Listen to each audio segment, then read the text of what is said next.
se me otorgó este temario, navegación, robótica y realidad aumentada en cirugía de columna.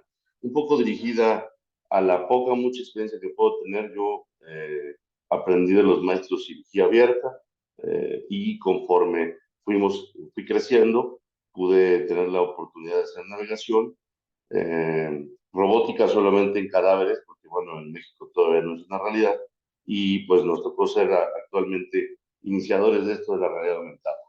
Eh, Voy a empezar con las definiciones que me parece que pues debemos considerarlas entre todos, saber qué es la navegación.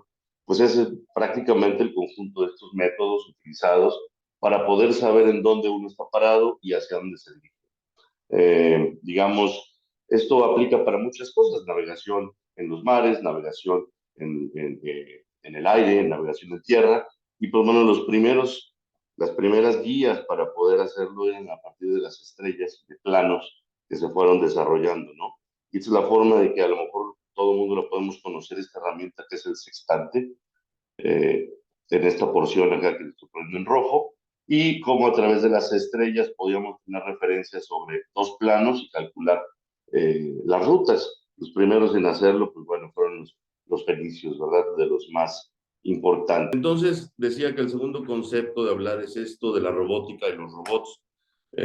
Como robot, como robótica, podemos entender esta disciplina que se encarga de diseñar estos pequeños sistemas autómatas de poder reproducir digamos, una actividad y justamente poder manipular objetos, poder hacer diferentes operaciones a partir de una programación previa, ¿no? Y pues esta máquina o este ingenio electrónico programable que se puede tomar a veces decisiones según variándonos o tomando decisiones en un algoritmo de trabajo prefabricado por nosotros, ¿no? Prácticamente esta es la robótica. Si vemos en la parte superior, es un sistema de poleas en el que se llenaban algunos recuadros y en cuanto empezaba a caer el peso, pues resulta que este hombre le pegaba al dragón y otra vez era un círculo virtuoso. En la porción inferior son de los primeros autómatas hacían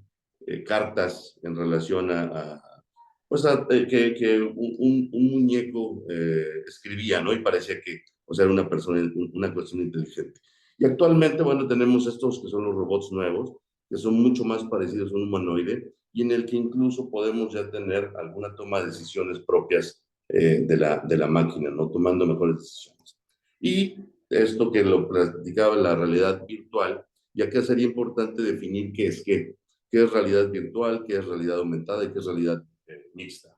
La simulación, la realidad virtual, prácticamente es un universo completo generado a partir de una virtualidad, ¿no? Valga la redundancia. Que esto, digamos, genera un mundo virtual a partir de uno que conocemos. En este momento el usuario interactúa como si estuviese en un mundo real. Eh, Existen tecnologías de crecimiento lineal, como la que aparece aquí, que va mejorando día con día, año con año, poco a poco, y va haciéndonos la vida un poco más sencilla. Pueden ser las comunicaciones, pueden ser, pongo un ejemplo después de un automóvil, pero existen otras tecnologías, como por ejemplo la telefonía celular, que es una de ellas, en donde tal vez nunca hubo la portabilidad que ahora tenemos. Y en algún momento alguien descubrió el celular y lo que sigue es el crecimiento exponencial. Varias de estas tecnologías, pongo un ejemplo, la forma más correcta o la forma que más se utilizaba era de transporte en tierra, era esto, la carreta, ¿no? Y a alguien se le ocurrió la carreta ponerle un poco de gasolina y hacerlo en serie, y Henry Ford pues cambió la forma de hacer el transporte terrestre a partir de ese momento, y este es un viernes cualquiera a las 7 de la noche en Periférico, primero y segundo pisos, en donde ya toda esa capacidad de inventiva y de tecnología fue absorbida por nosotros y es un día a día. El problema es que al inicio de este crecimiento es difícil poder entender digamos, ese crecimiento exponencial. Y lo primero que a veces nosotros podemos ver es, eso no existe, ¿no? Lo que a veces pasó con, por ejemplo, Kodak, que era el gigante de la fotografía, Actualmente Kodak se dedica a hacer principalmente filmes o cinta para hacer filmes de cine y actualmente todo lo estamos viendo en Instagram y en diferentes procesadores de fotografías así. Lo que pasó, por ejemplo, con los taxis, que antes era la forma en la que nos movíamos, después el Uber, que era muchísimo mejor que el taxi, te daban tu agüita, te daban aire frío y era un medio de transporte seguro en donde tú seguías la ruta, no el taxista la decidía. Y actualmente, pues, Tesla, que está teniendo ahora la forma de hacer movimientos o transporte terrestre autónomo.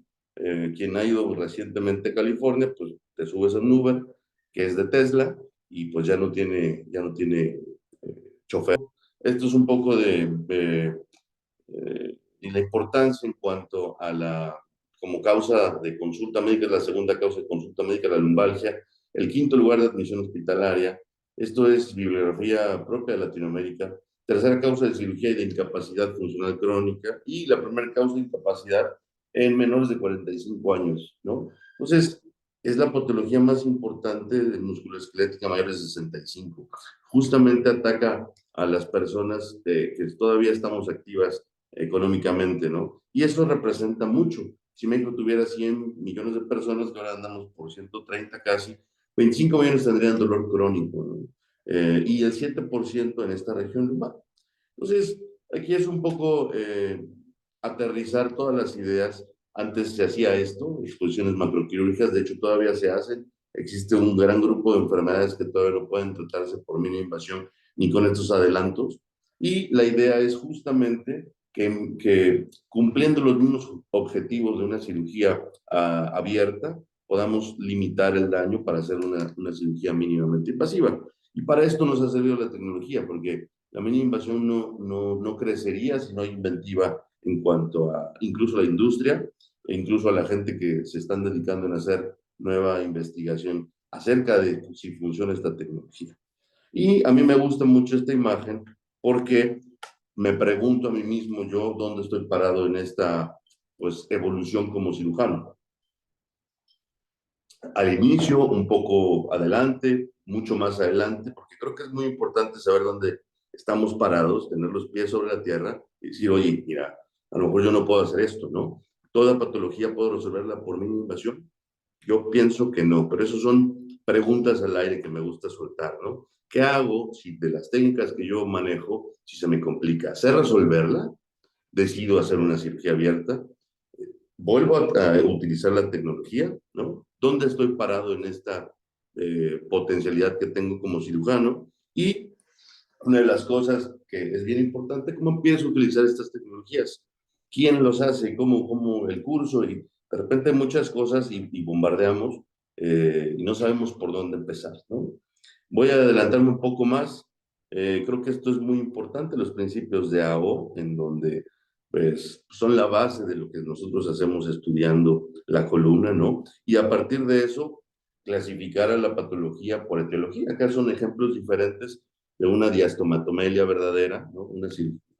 Del lado izquierdo, una fractura de C2, un mal de Pott, una escoliosis juvenil, una patología tumoral. Y creo que eso es lo que nos puede llevar a tomar decisiones de qué sí y qué no, y el cuál es mi primer caso ideal para poder hacer una cirugía con el uso de tecnologías así. Y me gusta, es otra de las imágenes, siempre presentarnos la técnica que voy a utilizar cumple estos objetivos. Para mí creo que abarca muy bien lo que hacemos como objetivos en cirugía de columna. De los primeros creo que es la descompresión neural, que es muchas veces lo que mayormente la causa de datos clínicos o de enfermedades es esta, la compresión neural. En otras ocasiones necesito hacer una estabilización, necesito de manera secundaria corregir una deformidad, de manera secundaria incrementar la altura discal, incrementar la lordosis. Bueno, justamente creo que es la forma de pensar cómo ir creciendo esta cirugía, ¿no? Y justamente la tecnología nos permite hacer todo esto de manera un poco más sencilla. Sobre todo en estas tres técnicas que comentamos, o tres tecnologías, la colocación de entornillos y de implantes intersomáticos creo que es en donde mayormente se utiliza. Entonces, empezando por, me voy a basar un poco en lo que más hacemos, que es lumbar, como todos los cirujanos, y este círculo virtuoso de menor lesión a los tejidos. Aquí lo clásico, que es una cirugía tubular por TILIF, en la que cumple los objetivos, y a mí me gusta mucho presentar la imagen inferior, en la que ponemos una caja minúscula, pequeña, aunque logramos una descompresión directa muy buena. Pero cumplimos el objetivo de incrementar la altura discal, probablemente. Esto evita una reintervención a largo plazo, no lo sabemos. Creo que por eso se han desarrollado muchas cajas o implantes mucho más grandes para poder evitar complicaciones a futuro, reintervenciones, ¿no? Creo que esa es la parte de la limitante, pero yo creo que de lo que más tenemos experiencia haciendo es TILIF navegado o TILIF utilizando la navegación. En general, eh, pienso que tiene gran utilidad el poder al colocar los implantes transpediculares de la manera más indicada posible, de la mejor manera, y poder llevar en donde, digamos, es en donde más aplicación puede tener estas tecnologías, ¿no? Y existen varias clasificaciones, vemos aquí desde los perfectos, que no tocan ninguna cortical, la imagen superior, hasta algunos más o menos no tan buenos que tocan y violan dos corticales, o algunos que están completamente como este que está tocando el callado, la aorta. Esta imagen me gusta mucho presentarla, es de los artículos que son mexicanos en relación a, estudiaron en muchos pacientes cómo se comportaba y se veía el pedículo, tanto en sentido AP, en lateral, medían todas las medidas y lo hacían y comparaban en una imagen RX normal contra una tomografía. Quiero empezar a hablar yo un poco más del tema, pero cómo se encuentra actualmente la navegación en el mundo. Me encontré un par de artículos en donde el beneficio más importante de la navegación intraoperatoria es justamente este primer renglón, radica en la reducción de la mala colocación de los tornillos. Yo no puedo decir, bueno, un tornillo mal colocado, yo los pongo muy bien, yo los pongo a manos libres, yo los pongo, sí, sí es cierto. Y en el segundo dice, una sola cirugía de reintervención representa un gasto mayor al uso de una tecnología así. Por promedio, más o menos, estamos ahorrando $27,000, evitando una cirugía de revisión, ¿no? Acá lo dice estos autores, mientras que una cirugía o un costo de una cirugía con tecnología de estas puede ser de 8,000 a 9,000 y el costo promedio de una cirugía de revisión pues se va prácticamente al doble o al cuádruple, de 17 a $39,000. El, Existen otros artículos en donde dicen que, por ejemplo, el uso de OARM para las... Yo tuve la fortuna de que en el 20 de noviembre, mientras estaba de adscrito, lo pudimos tener y hay un costo-riesgo-beneficio. Aparentemente, a partir de la cirugía 70 al año se empieza a costear muy bien la utilidad, digamos, el costo de esta tecnología. Comparando qué es que, en dónde estamos puestos, a manera general, creo que en manos libres, muchos artículos dicen que tenemos aproximadamente un 70% de accuracy o de exactitud a la hora de colocarlo, ¿no? La fluoroscopía nos permite un 84%, a lo mejor en manos más experimentadas puede llegar un poco más arriba.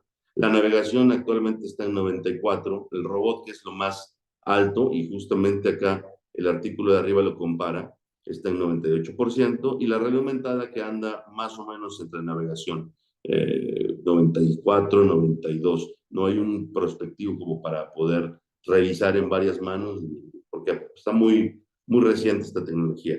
Lo que sí es que en grado 1, digamos, un tornillo perfecto, el robot logra un 90% de las veces poder ponerlo perfecto. El OARM un 91 y fluoroscopio 84, mientras que freehand se va a 65, ¿no? Y creo que además de poder ponerlos perfecto, vean las gráficas del lado derecho, la menor pérdida, digamos, la menor pérdida sanguínea se ve en el robot, en la primera imagen. Después, en la estadía posoperatoria, también el robot es en donde pues tiene más fortalezas.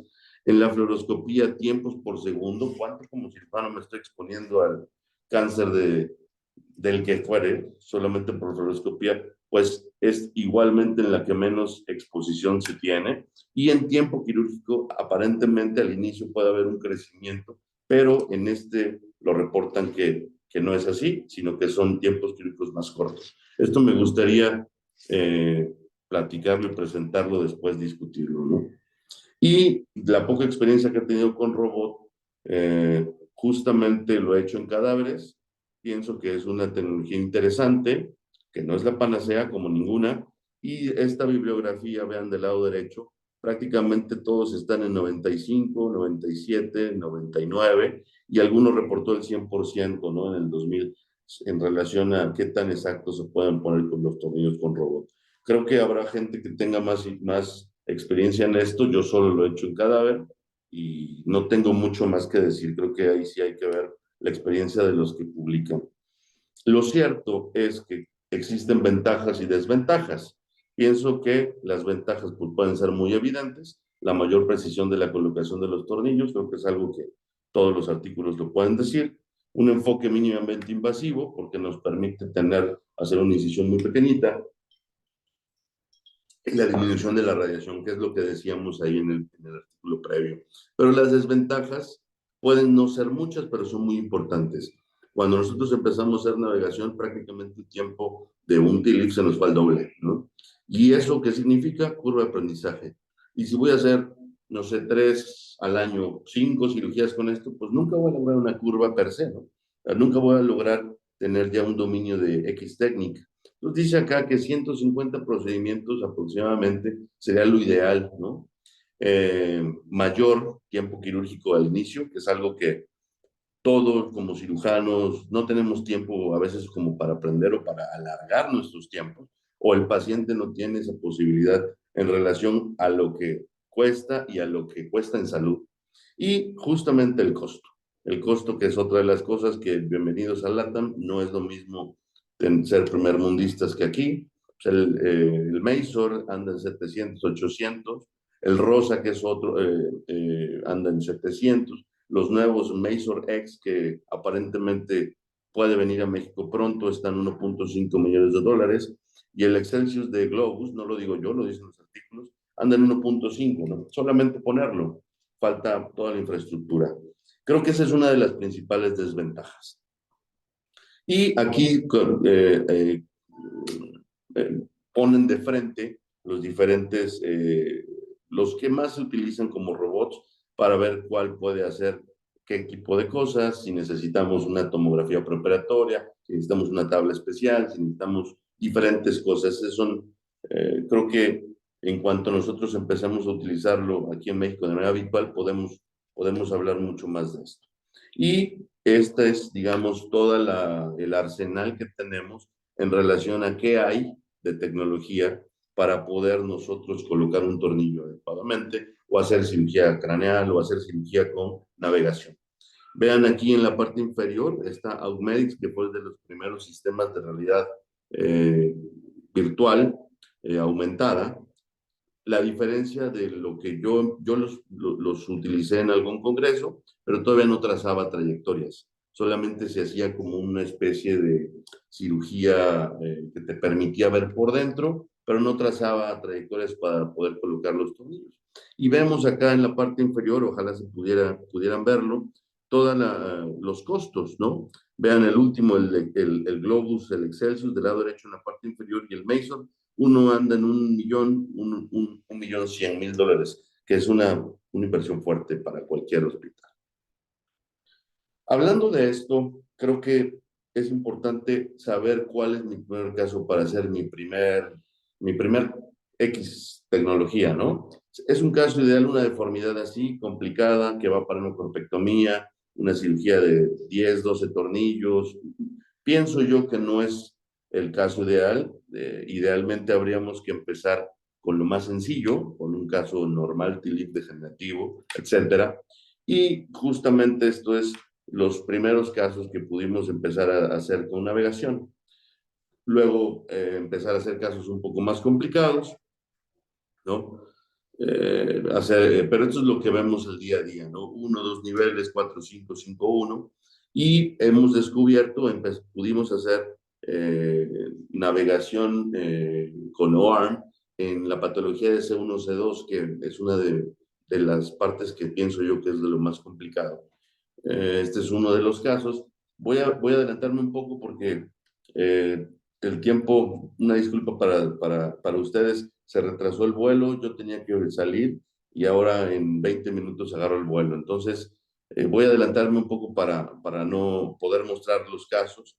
La aplicación de las técnicas de navegación, particularmente la navegación con OARM, que es con OARM, que es lo que más pude utilizar, tiene mucha importancia, cobra mucha importancia para casos como este, que es prácticamente un reto para cualquier cirujano de columna, ¿no? En donde es una deformidad bien complicada de la unión cráneo-cervical, en la que a veces cuando yo vi este caso no le podía poner nombre porque no sabía perfectamente qué tenía, y hay que irse a estudiar, ¿no? Vean la compresión del bulbo en la parte media, ¿no?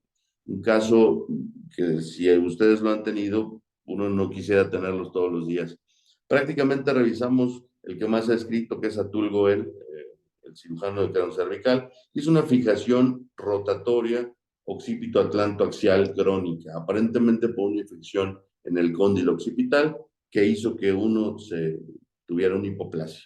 Y entonces hay toda una respuesta secundaria de asimilación del atlas, una invaginación basilar y una fusión abajo anómala, ¿no? Es una fusión en la columna subaxial.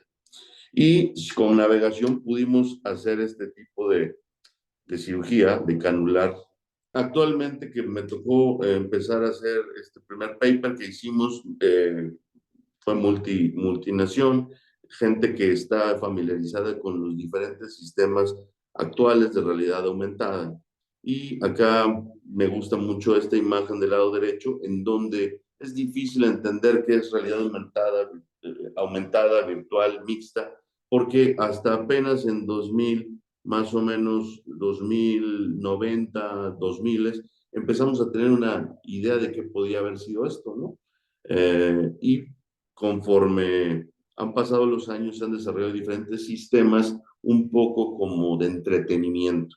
Pero cuando a esta tecnología le damos la importancia que, pues bueno, que es una aplicación industrial o una aplicación en salud, pues cobra otra dimensión. Y acá comparamos justamente los lentes estos Augmedix X-Vision, que es propiamente el lente, el Microsoft HoloLens, que es el que yo he estado utilizando, contra el Apple Vision Pro, y acá decía que es diferente la forma en la que Apple Vision Pro trabaja, debido a que es un lente que ve la realidad a través de una cámara y la reproduce a través de una pantalla del visor de nuestros propios ojos.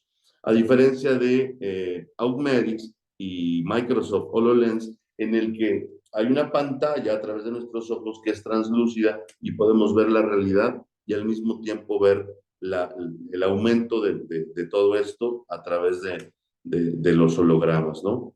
Este artículo, me da mucho gusto compartirlo, se publicó el día de ayer sobre nuestros primeros casos en relación a la realidad aumentada, eh, platicar un poco de la experiencia que tuvimos, qué tanto nos favorece, qué no nos ha gustado. Los invito a que lo podamos ver, en cualquier momento lo comparto.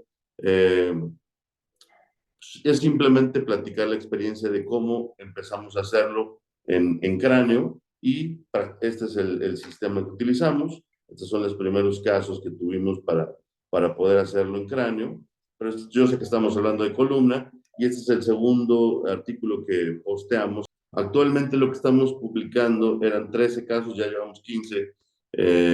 Ayer tuve la oportunidad de hacer uno aquí en Guadalajara.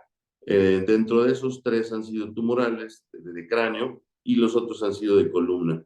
Llevamos ya 60 tornillos percutáneos con diferentes resultados, más o menos de los 56, 3 han quedado no adecuadamente, los otros sí han quedado de manera adecuada, ¿no? Y en una ocasión decidimos no usarlo porque no pude hacer la calibración del sistema, entonces no lo consideramos.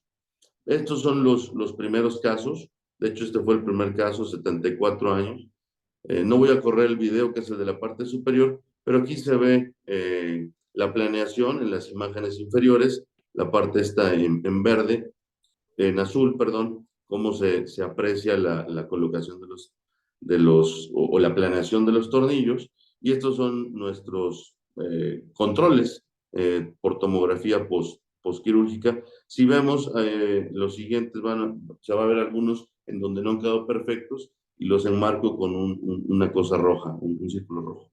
Creo que este fue el segundo caso, que solamente hice un T-lift de un lado y no pude quitar un tornillo que tenía previo mal puesto.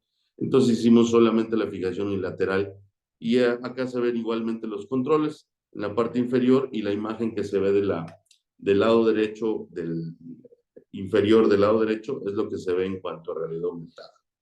Este es el tercer caso, igual multinivel, que trabajamos 3 niveles por lateral lift y la colocación de los tornillos. Mayormente lo hemos trabajado solo para tornillos y para cráneo tumoral.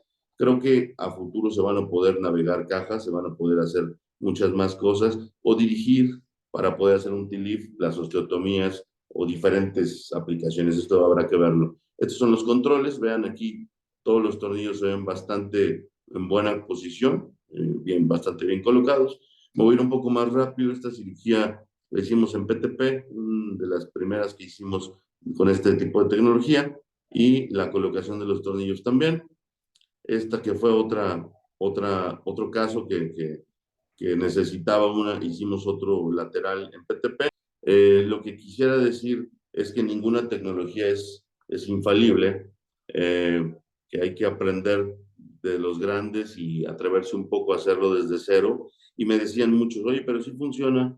Y yo me considero un cirujano promedio en cuanto a habilidad.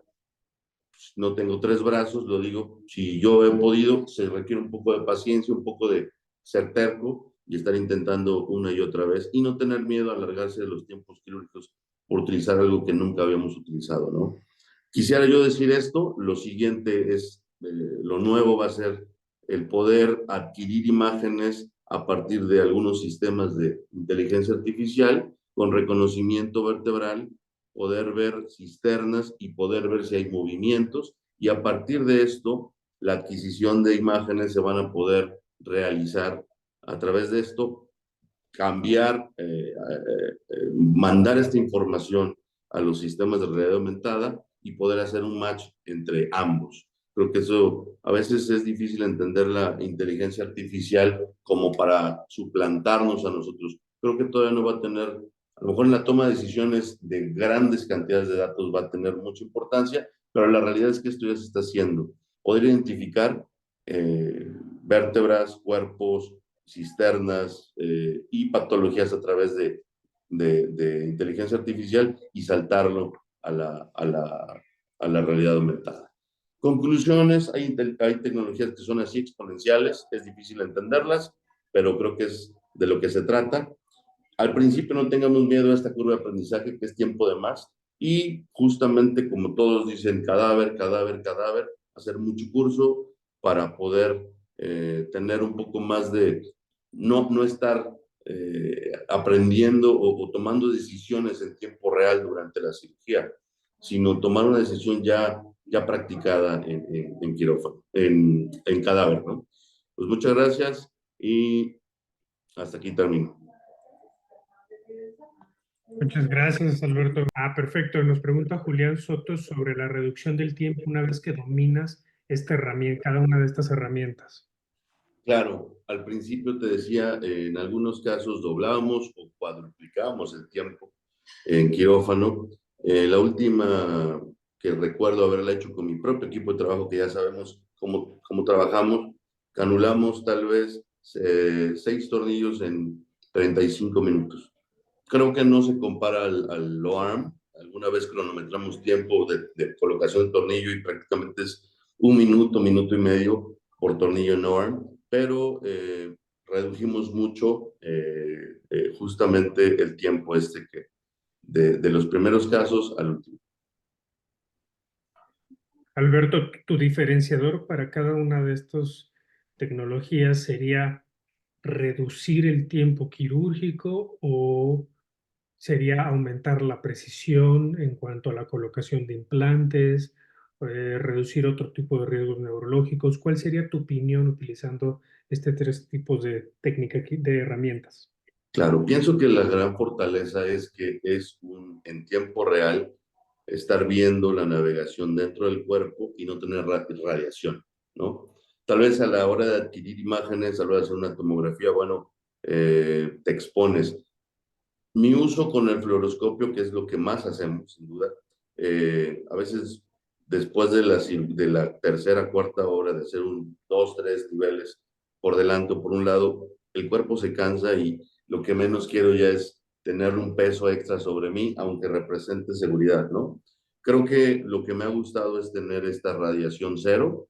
Eh, no se compara que esta tecnología sea más exacta o de mejor eh, exactitud que la navegación.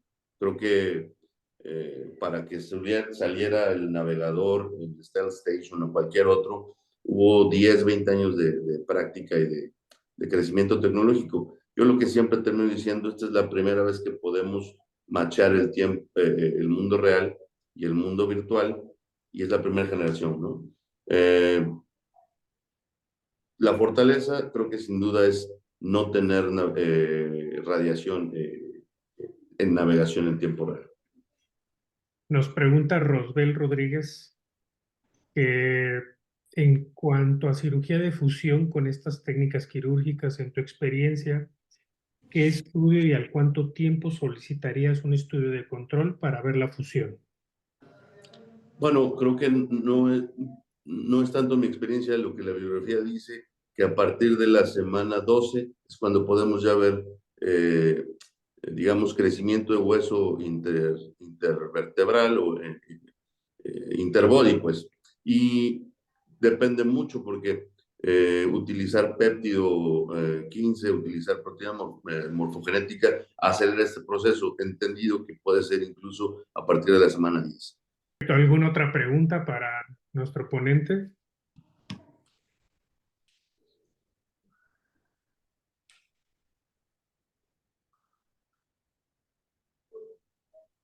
Muy bien, pues también todas las preguntas nos las pueden hacer llegar al chat o al correo electrónico y con gusto se las compartimos al doctor Ramírez Romero para que nos haga mayores comentarios al respecto. Nuevamente, Alberto, concordamos, estas son tres herramientas que nos ayudan a realizar una técnica quirúrgica. No son herramientas que hagan una técnica quirúrgica como tal. Y te agradecemos el compartir tu experiencia con realidad aumentada en quirófano. Creemos que eres de los grandes impulsores de esto en Latinoamérica y esperamos verte pronto. Te deseamos buen vuelo y regreso a la Ciudad de México. Muchas gracias, buenas noches. Muchas gracias a todos. Nos vemos en el siguiente webinar.